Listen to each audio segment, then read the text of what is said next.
Helldivers 2 has only been released about 2 months ago, but we can already tell Arrowhead doesn't hold back when it comes to making changes or adding new features. It's hard to tell what the future is going to bring for this title, but in this video I'd like to talk about 10 features and changes I would like to see implemented. If you have any suggestions on what you'd like to see added to the game, feel free to leave them in the comments. And with that out of the way, my name is Vaugen, and let's get into the first topic for today. With more warbonds being added to the game, armor sets will soon be piling up and collecting dust in our wardrobes. I think a lot of them don't look that great in general, but most of them could look a lot better if you just changed some colors.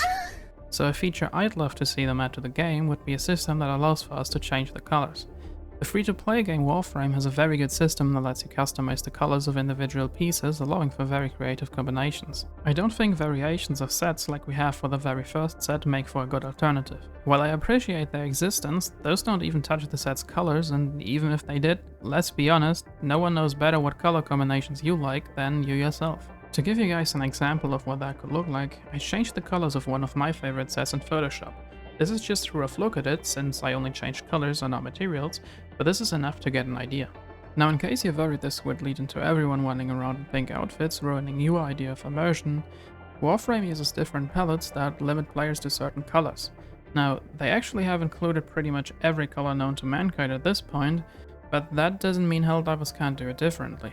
But why stop there? As it is right now, if I want to run my favorite sets, I have to give up the strong passives some of the other sets have. We can combat this two different ways. A. We add another equipment slot where players can pick whatever passive they like. With this solution we would run into the problem that some passives just don't make a lot of sense in combination with all of the armor types. For example, Fortified, which reduces explosives damage taken by 50% and is clearly meant for heavy armor sets. So passives such as this one need to be limited to heavy armor sets only. Alternatively, we just add B, an option for transmog to the game. Now, if you're wondering if someone wearing heavy armor should look like he's wearing light armor, I think there's no problem with that. I don't treat players differently depending on what class of armor they're wearing, and neither should you.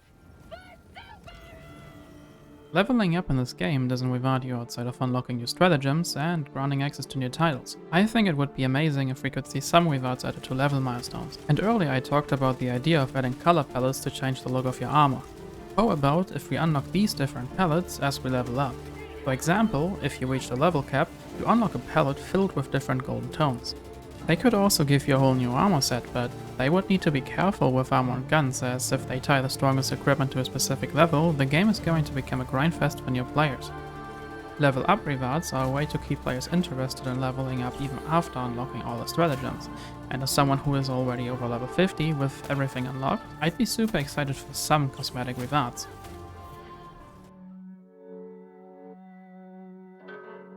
The third feature that I would love them to add to the game is Challanges. Something like killing 2000 enemies using a specific gun to incentivize using different loadouts, or maybe killing 250 enemies with a resupply call-in. Now, if we go over the top with this too much, we could see players wasting supply call-ins just so they can progress their personal challenges, so the devs would have to be smart about what challenges they create. The rewards for these can range anywhere from unlocking new cosmetics such as color palettes to simpler things such as EXP or titles. Imagine if killing 5000 titans would give you the title Titan Slayer. I think they want their titles to include military ranks, but whether they want to stick to that or not would be for them to decide. A challenge system, especially when paired with level up rewards, would add endgame progression to this game. Right now, someone that has everything unlocked is only going to see changes to their game stats, and that's kind of boring. The fourth feature I think everyone would love to see is a random chance of having special side objectives. Maybe something like a world boss that spawns into your match or stumbling upon a deep cave system. Completing these side objectives could grant you access to something similar to the CF artillery we have already in the game. How about if completing the side objective lets you call in a vehicle like the automaton tank, or maybe a set of 4 of their striders. The possibilities here are only limited by your fantasy, but I would refrain from adding something like cosmetic rewards, cause if I have already unlocked that cosmetic, why would I want to do the side objective again, right? This system could also tie into many different things, like the challenges we talked about earlier. You could make killing a boss a set amount of times a challenge, or maybe turn this into a new main objective altogether. We could have a huge fortified automaton base where the objective is to kill everything within it, or maybe you have a chance of finding a crashed automaton ship in a terminate mission that has us plunder the ship for data. The crash site could also have a random chance of being protected by its automaton survivors, or maybe the bugs made the ship their new home. Raids. Many games have raids these days. We could look at Destiny, for example, or maybe World of Warcraft. But let's think about what raids in Helldivers would look like. For starters, raids should be content that is meant to be significantly more difficult than any of the other content in the game, making players think twice about what loadout they're running, and to incentivize team play. They could be taking place in a huge underground terminate nest, or maybe we could try and take down a huge important automaton spaceship. These ways could have you fight a big end boss at the end, or maybe you need to complete an objective in a set amount of time. Almost a month ago as of making this video, Helldivers had been tasked with liberating Tian Quan to unlock access to the XO45 exosuits. The releases of new raids could be tied to events similar to that one. Doing these raids could then unlock new weapons, armor sets, stratagems, or maybe just cosmetics.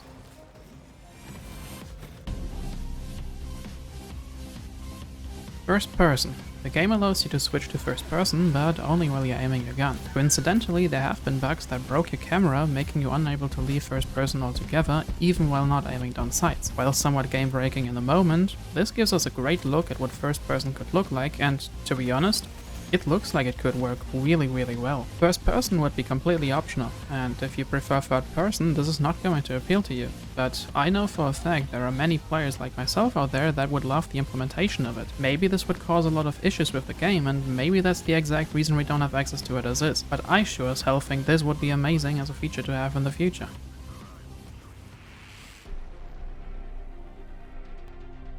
In the 7th point, I want to get some love for all of us who really enjoy playing this game solo. Now, hear me out. I know most of you probably play this game exclusively in groups of 4. Maybe you're playing with your friends, or maybe you're grouping up with 3 random Helldivers. But there are also those who sometimes need a little time by themselves. Maybe they're just trying to play the game at their own pace, or they have been killed by other players one too many times. I, for example, wanted to tackle this game's challenges without the help of others.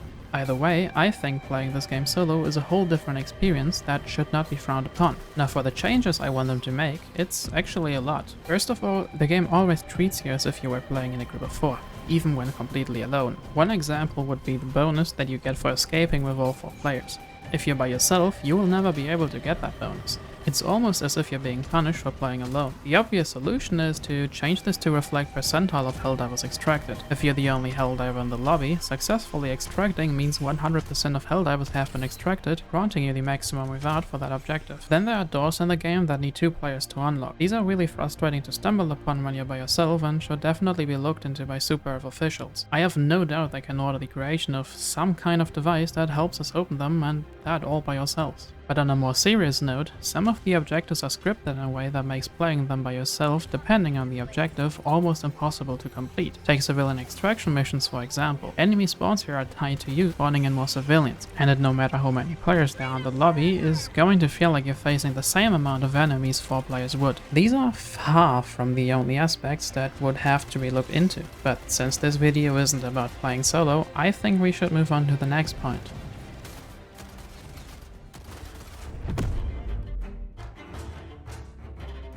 Armor passes need a bit of a rework.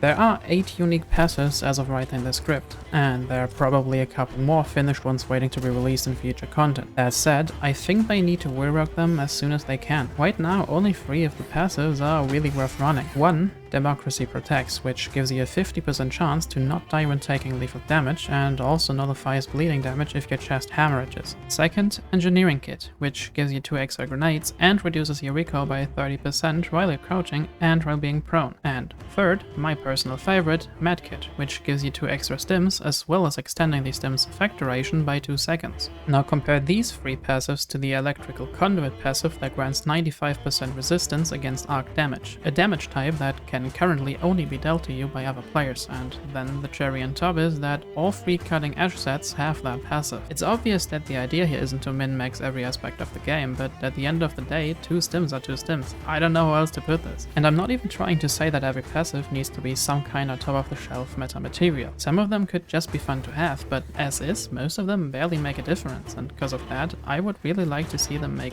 some kind of a rework.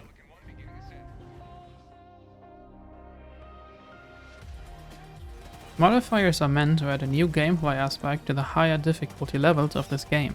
This sounds quite exciting at first, but in practice, these modifiers just make one of the most fun aspects of this game less enjoyable.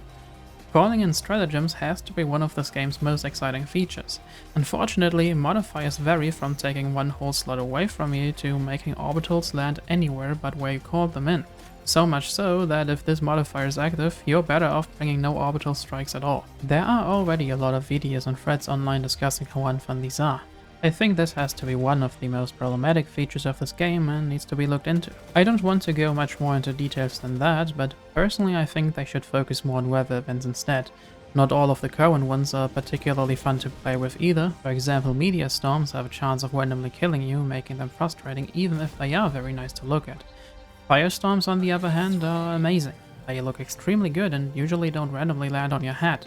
They can be avoided and deal damage to enemies as well. Firestorms should be the gold standard going forward when it comes to mission modifiers. For the last topic, I want to talk about this game's matchmaking. There are a lot of problems to talk about here, so since I don't want to stretch this out too much, I'm going to limit this to the 3 biggest problems I can think of. Joining matches in progress can be a bit annoying at times. I have joined matches that had no reinforcements left, some that were almost over, and even one that was in the process of being abandoned because of a game-breaking bug that wouldn't let them progress the main objective. But if a player leaves a match, the group is going to need a replacement. That said, the game should have a couple of requirements before they open that lobby up to matchmaking again. It shouldn't put you in a lobby that has 3 minutes left on the timer with none of the objectives completed. So I'm hoping to see some changes made here in the future, and hopefully rather sooner than later, since this is a problem everyone can encounter on a daily basis. 4 lobbies showing in the Galactic War map has to have been an oversight that the devs are most likely aware of. Trying to join a full lobby can result in you waiting, thinking you're actually going to play that match just for it to tell you the lobby's full already. The map doesn't update at all, and so you have to close and open the planet again to refresh it manually. It's not that big of a deal since quick play is always going to put you in a lobby where there is a spot for you, but since matches show up on the map, I think they definitely need to look into this one. While getting kicked from lobbies is a hot topic in the community right now, I have a feeling we are going to see some changes to how removing a player from a lobby is going to look like in the nearer future. There is, however, another problem that ties somewhat into this. I'd say roughly a third of the new lobbies I join almost instantly kick me. I think the common reasons for doing this are forgetting to turn off the friends only setting before making a lobby, or that someone started a mission with a single click enabling other players to join, but they didn't even want to play that mission and so they closed the lobby again. Either way, you're going back and forth through loading screens and cryostasis just to find yourself looking for another match. The best solution I can think of for this would be to enable matchmaking only when the host has entered the helper. This way we at least ensure that the host is actually going to play the mission. We could also move the friends only setting to when you create a lobby. It could just ask you what kind of lobby you want to create and boom, no one is going to join you for your solo matches and no one has to go for cryostasis again. And those are all 10 points for today. Some of the changes I talked about should be high on their priorities list, while some of the features are more wishful thinking than anything. Some of you probably think raid's got nothing to do with this game, while others probably love the idea as much as I do. But then again, this is my list. I already said it at the start of the video, but leave your ideas in the comment section. I'd truly love to see what others in the community are wanting from this game, and if I get enough ideas together for another video, maybe I'll make a second one. But that's it for today. My name is Vaugen, and I hope I'll see you in the next one.